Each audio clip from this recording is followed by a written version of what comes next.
Comment bien choisir son 4 x 100 mètres? C'est une question qui est assez intéressante. Les relais, pas une nouvelle discipline, hein, parce qu'en Europe, il commence à y avoir un peu plus d'homogénéité. Avant, c'était quand même une dominance assez claire de la France et de l'Angleterre. Maintenant, on commence à voir France, Angleterre, Italie, Espagne, Hollande, un peu de au niveau européen, hein, pas au niveau mondial. Au niveau mondial, on reste quand même sur la domination quatuor, je dirais peut-être même 5 quoi.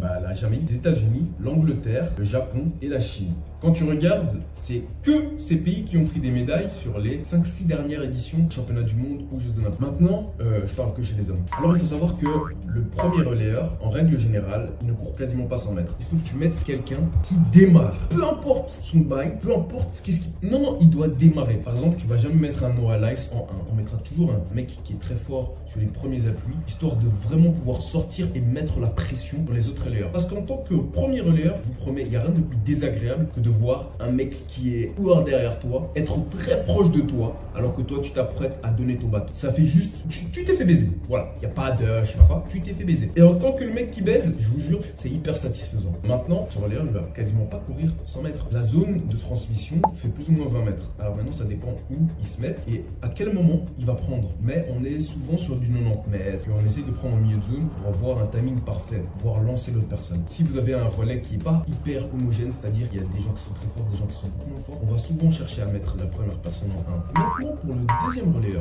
souvent chercher à mettre quelqu'un qui sait tenir, mais très bien tenir le 100 mètres. Donc peut-être un coureur de 200. S'il y a de la chance, un coureur de 100 mètres, mais qui tient vraiment bien, la ligne droite opposée, il va courir le 100 mètres le plus long. Pourquoi? Parce qu'il a deux passages à faire. Un passage, si la première personne lui donne à plus ou moins 90 mètres, elle lui fait déjà 110 mètres. Si lui, il donne 10 mètres après dans la zone de transmission, ça lui fait 120 mètres. Maintenant, il peut prendre vraiment très tôt là-bas, ça lui fait 120 mètres de base. Il donne hyper tard là-bas, ça lui fait quasiment 140 mètres. C'est très rare. Hein. En règle générale, on essaie vraiment de couper la poire, mais il faut une personne qui ait une vitesse lancée vraiment bien, parce qu'il va courir pendant. Et il faut une personne qui puisse tout simplement bien passer, hein, parce qu'on parle de passer et recevoir. Et souvent, on va mettre la personne la plus rapide pour qu'elle court le plus longtemps et qu'elle mette en avantage tout simplement. Maintenant, en 3, on mettra souvent quelqu'un qui sait très bien faire les virages. Et qui de mieux pour faire les virages qu'un coureur de 200 mètres? Très important de pouvoir prendre un virage. Un virage, c'est très compliqué, surtout à ce genre de vitesse. Et puis, les coureurs de 200 mètres, ils sont assez connus pour être relax. C'est pas des bulldogs comme les coureurs de 60. Et pourquoi ils doivent être relax? Parce qu'ils ont le job le plus ingrat.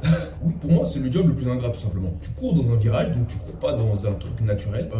Tu reçois dans le virage, plutôt dans la ligne droite, mais bon, voilà. Et tu donnes. Donc, il fait la même chose que le 2, mais en plus de ça, il court dans un virage et en plus, il doit donner à la dernière personne. C'est, je vous jure, c'est vraiment le plus ingrat. On peut mettre souvent le plus rapide en 2 ou en 3. Si c'est un coureur de 200, voilà. Si c'est pas un coureur de 200, le plus rapide, on le mettra en 4. La 4e position qui est, pour moi, je dirais peut-être la position où il y a le plus de stress, mais qui est mentalement la plus facile. Tout est fait. Là, maintenant, tu dois courir en ligne droite, mais tu dois pouvoir être mental. Si tous les passages ont été excellents et que le tien est un peu foutu, c'est trop triste parce que ça va pas le faire. Tu vas te faire rattraper ou machin. Donc, faut être mental. Là, souvent, ce qu'on va faire, c'est mettre un mec qui sait courir sous la pression. C'est-à-dire que tu dois courir avec des mecs qui sont lancés, qui sont forts. Et tu dois vraiment te dire qu'en vérité, rien à foutre. Tu vas, tu bombardes.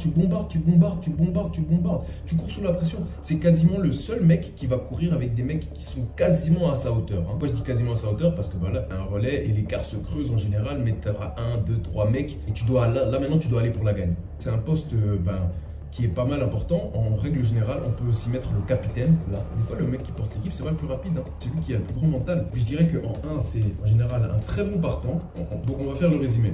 En 1, c'est en général un très bon partant qui ne s'est pas passé ou qui est nouvelle dans les relais. En 2, une personne qui a une vitesse lancée vraiment pas mal, sait tenir les 100 mètres, 200 mètres, 120 mètres, c'est vraiment bien tenir. En 3, une personne qui sait très bien prendre les virages, obligé qu'elle sache prendre les virages et c'est obligé qu'elle sache donner et recevoir. Et en 3, la personne la plus mentale, elle doit avoir une très bonne vitesse également, ça c'est, voilà, on va pas négocier, mais elle doit surtout pouvoir courir sous la pression. Donc voilà, ça c'est la science du relais 4 x 100. Si vous avez d'autres choses à dire, d'autres trucs à rajouter, vous pouvez rajouter dans les commentaires et on en parlera après.